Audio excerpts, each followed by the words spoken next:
We believe that companies that seek to grow in a sustainable manner have better outcomes in the long run. As an investor, though, it's hard to keep track of everything that's going on in the ESG space, and so oftentimes we leave it to the professionals by investing in ESG funds. The question we are asking today is that should you go active or passive with your ESG investments? Marie Broussard, Director of Strategic Portfolio Management and Sustainable Investments at NBI, is here today to share her point of view. Marie, thank you so much for being here today. Thanks for the invitation, Ruth. I appreciate the opportunity. ESG is very subjective, and it looks like ideas are still being formulated around what exactly ESG even is. In these circumstances, should investors go active or passive with their ESG investments, and why? This is a timely question because we just launched at National Bank Investment a suite of 3 sustainable ETF, and we had that same reflection not that long ago. And we tend to be evidence-based in our investment process, which means that we take decisions based on facts and research. And we came up with 4 arguments in favor of active over passive management, and I'll walk you through each of those arguments. So the first one is that we currently have less faith in ESG data. It's still a new field, and there's various data providers out there, each coming with their own definition of ESG and their own methodology, which means that 2 providers can have a very different conclusion on the same stock. So we tend to advocate that the human process is more reliable in their circumstances. Doesn't mean that we can't use ESG data, but it's an input in an investment decision. We're not making decision only based on ESG data. And second argument is that ESG index do not outperform their parent index over time. So we studied the performance of various ESG index in the main asset classes and compared the return with their parent index or the non-ESG index of this asset class.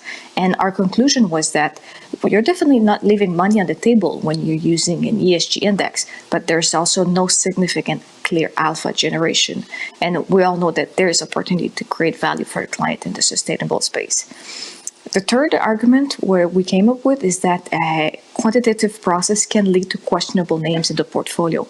So if you're solely relying your investment decision on certain metrics, such as a women representation on the board of directors, could lead to questionable names in your portfolio from a global ESG standpoint. And the last argument was that our expertise in-house at National Bank Investments, it's manager research and portfolio construction. It's not about building index. So if we wanted to leverage a whole firepower of our team, well, we had to go active.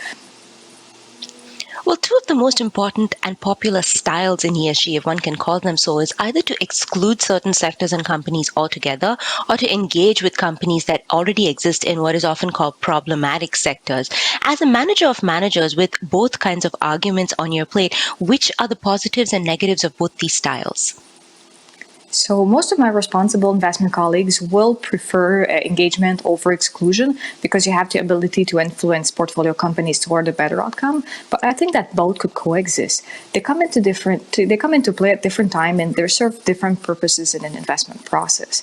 So exclusions are often discussed before making an investment as opposed to engagement, which is done during the investment process. You mentioned quantitative processes and the issues that come with them. Now, one of the worries with passive products is that you have very little control, and sometimes mistakes can happen, like last year when an ESG ETF ended up holding gun manufacturers. Now, if you do like the passive route, then how should investors make sure that this does not happen? It all starts with a good understanding of the definition of either green, responsible, or sustainability that's used in the investment process. You mentioned earlier that ESG is very subjective. So the first step is making sure that everyone is on the same page. And then there's communication between the product manufacturer, the investment advisors, and potential client. And the third pillar to mention is to avoid the situation that you mentioned earlier is a robust investment process and making sure to deliver what it's been advertised to client. And for this, a good compliance or daily oversight of the investment product could really come into handy in order to avoid the situation that you just mentioned. And all this, I'll reiterate the value of active management over passive management. When you have a team of investment analysts and portfolio managers that are doing research, writing investment report, and presenting them into investment committee, the level of responsibility and accountability is so different than when you're just creating index rules. Thank you so much for being with us today, Marie. Thanks for your time, Ruth. I appreciate it. For Morningstar, I'm Ruth Saldana.